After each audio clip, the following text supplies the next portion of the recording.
Alright, here we are. You've clicked this video because you want to know how you make millions and millions of dollars per day in Songs of Six. And I'm here to show you exactly how you're going to do that.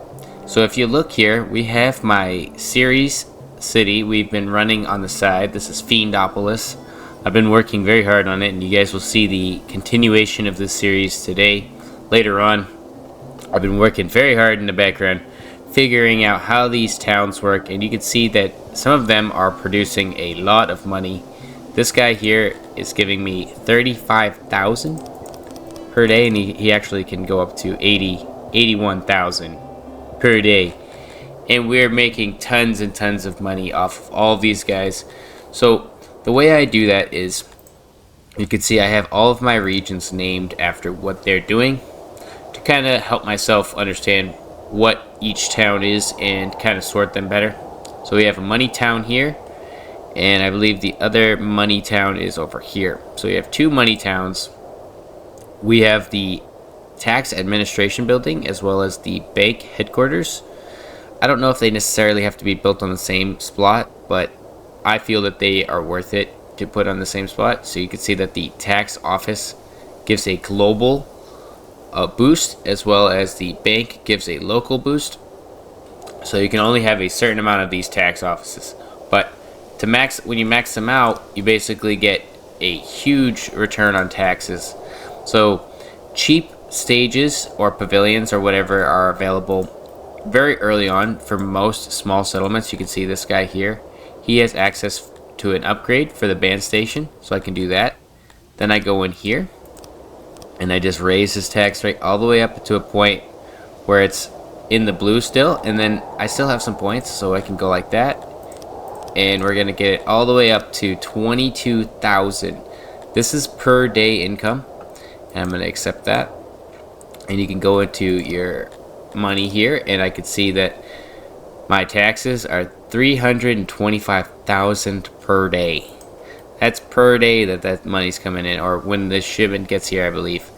I may be wrong on the daily thing, but if I go into fast time here, you'll see my money starts to explode like that. Yeah, we just hit 5 million instantly. So by the time it's spring, the end of spring, I'll have like 8 million and beyond, and I keep growing and keep growing and keep growing. So the best way to do that, you can't jump into the money situation early on. Ideally, you want to have things like grain and other resources to support your town. I have wood, food like meat coming in, herbs to keep my guys supported, cotton for fabric, and coal, gems, etc. So all of these things are helping support the city, but we have a few in between here who do things like give us worker supplies.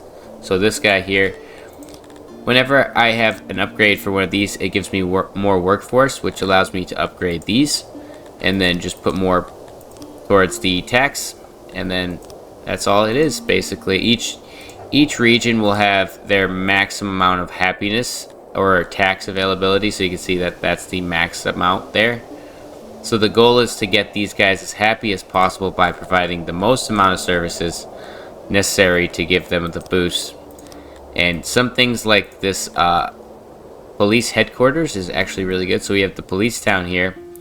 His goal is to boost up happiness or loyalty throughout the regions so that we can get a higher tax rate. So we can basically tax each region a little bit more. And you can see I still have room for another tax office. I have two. I'm saving them for a region that's a little bit more open. Ideally, a larger region with space specifically just to work on that income, because these guys are producing a heck of a lot of income compared to other regions. You can see that I still have plenty of happiness, so I could actually drop this. Well, we'll keep that there, but I could probably drop this one off here, and you can see we can even get that up one more. So there's a lot of ways to juggle around and get some better income, but ideally you want to use these tax administration buildings, or the tax office buildings they're called, before you upgrade them, and then combine them with the banks, and you'll start to see the money come flowing in. But be sure to keep your military in check and also have the ability to protect yourself. You can purchase mercenaries in this game. They are quite expensive, but with the amount of money that's coming in, you should be able to hold on to them for quite some time, considering the fact that I'm making $250,000 per day. I could support a fairly decent sized army.